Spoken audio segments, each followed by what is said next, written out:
ٹولہ بانگی خیل چوک سے کمرسر تک روڈ ٹوٹ پھوٹ کا شکار، شہریوں کو مشکلات کا سامنا، اعلیٰ حکام سے بنیادی مسائل کے حل کا مطالبہ کر دیا گیا ہے۔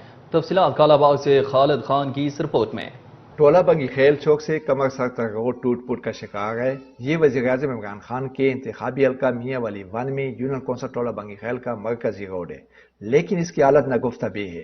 یونین کونسل ٹولہ بنگی خیل اور یونین کونسل طبی سر صوبہ پنجاب اور ضلع میاں والی کا پسماندہ ترین علاقہ ہے، لیکن اس کی طرف کوئی بھی توجہ نہیں دیتا ہے۔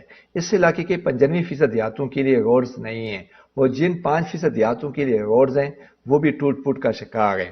برساتی نالوں پر پل نہیں ہیں، برساتی نالوں میں توریانی آنے کی صورت میں لوگ گھنٹوں انتظار کرنے پر مجبور ہو جاتے ہیں، اور بعض اوقات ناخوشگوار واقعات بھی پیش آتے ہیں۔ ٹولہ بنگی خیل کمرسر لنک روڈ مشرف دور میں بنا تھا، لیکن بعد ازاں جمہوری حکومتوں نے اس کی طرف کوئی توجہ نہیں دی۔ یونین کونسل ٹولہ بنگی خیل کے لوگوں کو سخت مشکلات کا سامنا ہے۔ وزیر اعظم عمران خان کو یونین کونسل ٹولہ بنگی خیل اور یونین کونسل طبی سر کی طرف خصوصی توجہ دینی چاہیے۔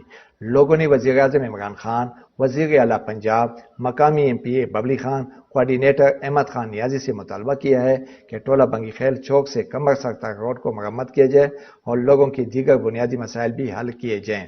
کیمرہ ٹیم کے ساتھ خالد خان، کالا باغ۔